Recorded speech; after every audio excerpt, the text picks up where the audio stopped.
Olá, meu amigo, minha amiga, muito obrigado por vocês estarem aqui no nosso Portal do José hoje, no encontro extraordinário, porque assuntos muito importantes e extraordinários estão acontecendo aqui no nosso país. O que nós devemos achar quando o presidente Bolsonaro ele faz uma interpretação de um dispositivo constitucional e a seu lado ele tem o pastor Silas Malafaia também fazendo a interpretação da Constituição. E mais, quando essa interpretação da Constituição que eles fazem para atender determinados interesses é acompanhada também do ministro do Supremo Tribunal Federal, o Cássio Nunes Marques, do advogado-geral da União, o senhor André Mendonça, e do procurador-geral da República, o senhor Augusto Aras. Será que é uma decisão correta? Será que eles têm amparo constitucional? Eles estão lendo a Constituição de forma como a Constituição foi criada? E os interesses que estão sendo defendidos? Eles defendem a vida do nosso país ou eles fazem com que mais pessoas morram no nosso país? Eles terão responsabilidades em relação a isso que eles estão fazendo? Bem, nós vamos analisar isso aqui no nosso papo agora. Se você está chegando, está nos conhecendo agora, seja bem-vindo. Se inscreva aqui também no nosso portal, ajude a gente a compartilhar os nossos vídeos. Mande suas opiniões, suas reflexões, são sempre lidas, são sempre muito importantes aqui. E se gostar, faça o sinal de joinha ali, pumba, clique e vamos seguir em frente, né?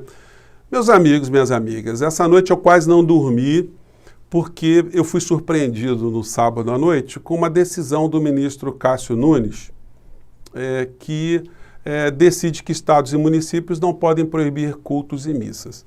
Mas o Supremo Tribunal Federal já não tinha decidido por unanimidade que os estados e os municípios, os prefeitos, os governadores, eles têm autonomia constitucional para regular a circulação de pessoas, a abertura ou fechamento de instituições por conta de uma situação excepcional? Isso não tinha sido discutido? Os prefeitos e os governadores, eles não querem acabar com religião nenhuma, eles não querem demolir religião alguma, eles não querem proibir as pessoas de orarem, de rezarem. Só que no momento excepcional, o direito à vida, ele está acima de qualquer outro direito constitucional. Foi isso que o Supremo Tribunal Federal reconheceu. Mas aí eu fui surpreendido com essa decisão do ministro Cássio Nunes.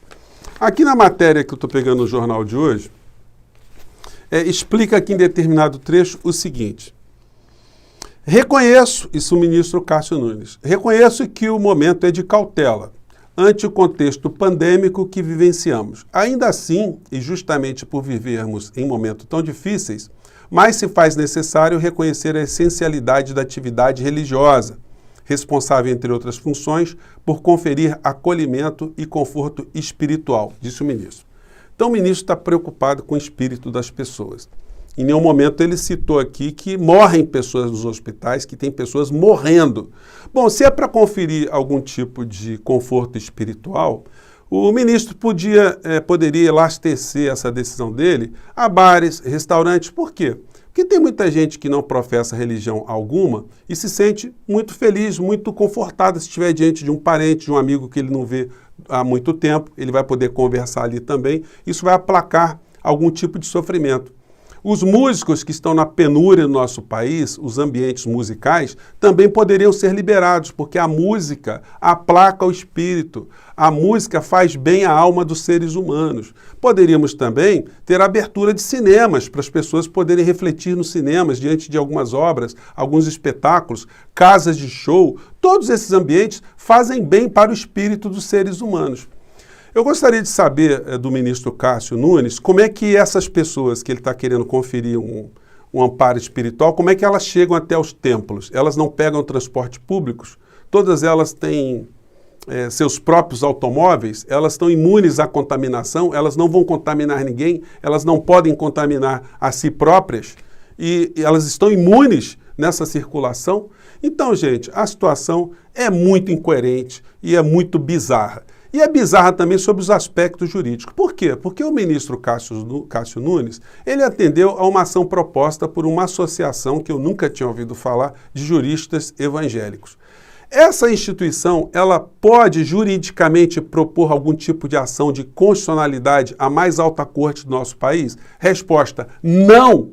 É como se uma associação de marcianos quisesse entrar com uma ação direta de inconstitucionalidade no Supremo Tribunal Federal. O que o ministro deveria reconhecer de plano? Olha, essa entidade não tem legitimidade processual para ingressar com essa ação. O que o ministro Cássio Nunes fez?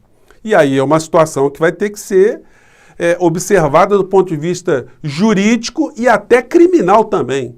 Porque alguém que faz um ato contra a disposição expressa na lei, sendo servidor público, ele está prevaricando. Ele está cometendo um crime previsto no Código Penal. E é preciso a gente ter coragem para falar essas coisas. Mas eu acho que ele vai escutar coisas desse gênero aí do ministro Gilmar Mendes. Porque já não chega a humilhação que o ministro Cássio Nunes sofreu do Gilmar Mendes naquela decisão lá envolvendo a suspeição do ministro Moro.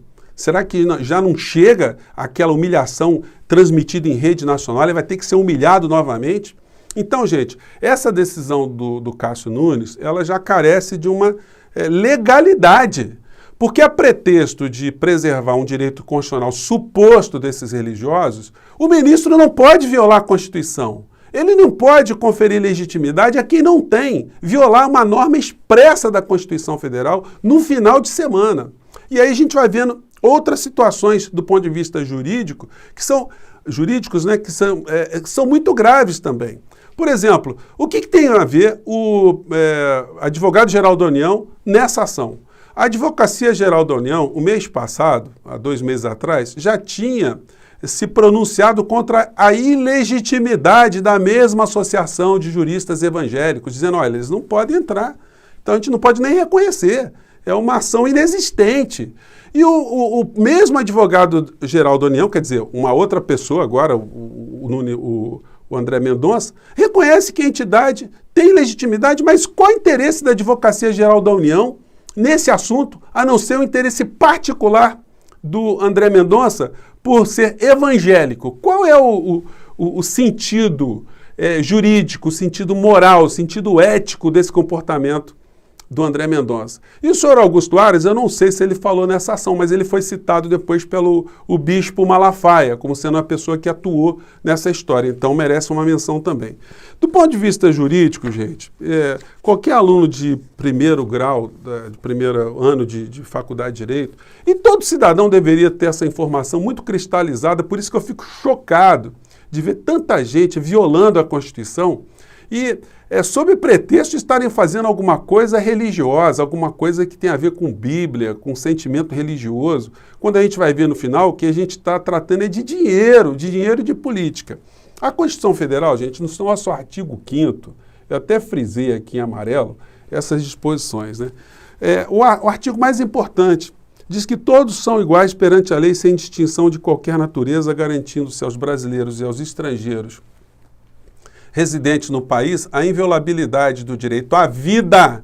Olha, o primeiro direito que a Constituição Federal garante é o direito à vida. Depois vem a liberdade, a igualdade, a segurança, a propriedade, nos seguintes termos. O inciso 6º do artigo 5º, que o Malafaia invoca, que o Bolsonaro invoca, que a família Bolsonaro invoca, que um monte de oportunista também invoca, né? Oportunistas invocam, melhor dizendo, né? Diz o seguinte no inciso 6º. É inviolável a liberdade de consciência e de crença, sendo assegurado o livre exercício dos cultos religiosos e garantida na forma da lei. Ou seja, tem que ter uma lei, ou a lei pode regular determinadas disposições. A proteção aos locais de culto e suas liturgias. E as leis municipais e estaduais, que são constitucionais, porque há uma competência constitucional conferida a prefeitos e governadores, podem, nesse momento excepcional, limitar o trânsito de pessoas a algumas atividades. Gente, vamos falar sério, né? Esses caras, esses pastores, eles querem dinheiro. Outro dia o Malafaia, ele falou num vídeo dele, não, larga de ser bobo, porque hoje os nossos fiéis fazem depósitos online, eles não precisam à igreja. Bom, de fato não precisa, mas vamos falar a verdade também, né? Mais de 80 milhões de brasileiros não têm conta em banco. E nós estamos falando aí de um público bastante frequentador de religiões em todos os cantos, no Brasil e fora do Brasil também, né? As pessoas muito humildes, elas frequentam religiões e elas necessariamente não têm frequentam templos, elas necessariamente não têm dispositivos magnéticos, eletrônicos para fazer algum tipo de transferência. Então, essas igrejas estão tendo prejuízos, sim. Então, eles precisam que as pessoas compareçam a esses templos. Porque, vamos falar outra coisa, quase todas essas religiões têm canais de televisão, ou têm espaços comprados nas TVs, e elas chegam até a residência dessas pessoas do mesmo modo. Não é necessário o cara se deslocar. Para uma pessoa fazer uma oração, ela não precisa ir ao templo também. Uma pessoa que professa a sua fé de uma forma legítima e sincera, ela pode fazer isso dentro da sua casa. Ninguém vai ficar chateado espiritualmente com uma pessoa de estar fazendo um ato que preserva a sua vida e a vida de outras pessoas. E aí, gente, vamos ver mais distorções no meio dessa história. O André Mendonça pediu para que o Nunes Marques oficiasse ao Procurador-Geral da República, para que o Procurador-Geral da República noticiasse o prefeito de Belo Horizonte, o Alexandre Calil, que ele deveria manter os templos e igrejas abertas, porque senão a Polícia Federal iria garantir o cumprimento dessa decisão ilegal, imoral e ilegítima do Nunes Marques, que vai ser derrubada. O pastor Silas Malafaia, o mentor constitucional do governo Bolsonaro, ele foi para as redes, e aí a gente tem que criticar de uma forma muito aberta, muito franca, porque isso aqui não é um religioso, né? Eu estou criticando aqui um político, uma pessoa que está vindo para as redes para perverter a Constituição Federal e ajudar que tenhamos no nosso país o resultado morte. Eu gostaria de saber se o senhor Augusto Aras, o senhor André Mendonça, o senhor Cássio Nunes, o senhor Malafaia, se eles vão a algum tipo de enfermaria, se eles vão conhecer a realidade dos hospitais, eles vão falar com os médicos, se eles falam com os parentes das pessoas que estão morrendo e, sobretudo, morrendo com sacrifício, com calvário, em plena Páscoa aqui do nosso país. E aí disse a criatura, o mentor espiritual e jurídico do governo Bolsonaro. Vamos ver o que ele disse aqui. Para dar uma decisão final. Aproveito e mando um recado para o bobalhão do prefeito de Belo Horizonte, senhor Calil. O senhor não tem mais poder para impedir culto. Decisão liminar se cumpre. Aconselho o povo de Minas Gerais a nunca mais votar nesse cara. E amanhã, tudo que é religião de Belo Horizonte com portas abertas. Essa que é a verdade. Fica aqui o meu agradecimento pela colaboração do Procurador-Geral Aras e também do ministro André Mendonça e a decisão do ministro Cássio Nunes. Espero que o Supremo mantenha essa decisão para a garantia constitucional que o lugar de culto é inviolável. Deus abençoe a todos. Esses caras, não vou nem chamar de pastor, de cidadão, esses caras, eles pervertem completamente. Nós aceleramos. Apareceu o Guedes aqui no nosso papo aqui. Gente, esses caras pervertem completamente a Constituição Federal. Como eu estou dizendo a vocês, não tem nenhum prefeito, nenhum governador querendo violar direito à religião de alguém. Só que a Constituição, ela tem valores que, quando são confrontados, o direito constitucional diz que o magistrado deve julgar a favor do direito mais preponderante. E o que é mais preponderante nesse momento no nosso país? O direito à vida que está no caput, na cabeça do artigo 5º, ou o direito a você ir a um templo religioso que está no inciso 6º? Os alemães, constitucionalistas, né, eles dizem o seguinte, que dentro de uma Constituição, os valores mais importantes eles são enumerados à frente e depois os outros com menor importância, eles são enumerados na ordem cronológica a seguir. Então, se o direito à vida está na cabeça do artigo 5º e o inciso 6º do mesmo artigo 5º diz que as religiões devem ser preservadas, o espaço, então o direito à vida, confrontado com o direito a professar a sua fé, ele está numa preponderância. Então, essas ações todas ilegais, ilegítimas, comandadas por essas figuras todas, não estão a serviço de Deus, né, gente? Vamos falar a verdade. Eles estão muito mais a serviço de uma entidade oposta a Deus. Eles não estão preservando vidas. Agora, isso vai ficar por isso mesmo? O nosso programa tem esse propósito, né? Deixar registrado aqui que essas figuras têm responsabilidade criminal. O senhor Augusto Aras, se concordar com essa atitude ilegal contra a Constituição Federal, estará prevaricando. O senhor André Mendonça está prevaricando, porque ele não tinha que estar nesse processo. Não existe uma norma que diga que ele deva estar nesse processo. O ministro Cássio Nunes não poderia reconhecer a legitimidade de alguém ou de algum grupo que a Constituição não reconhece. O que está acontecendo? Ele esqueceu o direito que ele aprendeu na faculdade ou ele está agindo para atender a outros interesses que não os interesses do povo brasileiro? Então, gente, nosso papo hoje é para fazer esse registro. Espero que outras pessoas também se somem nesse protesto que a gente está fazendo aqui. Enfim, gente, que Páscoa é essa, hein? Quando a gente pensava que a gente poderia ter um momento de mais tranquilidade, mais reflexão, a gente vê essa conexão infernal, né, agindo no nosso domingo. Eu fico por aqui, gente. Um grande abraço e até o nosso próximo encontro.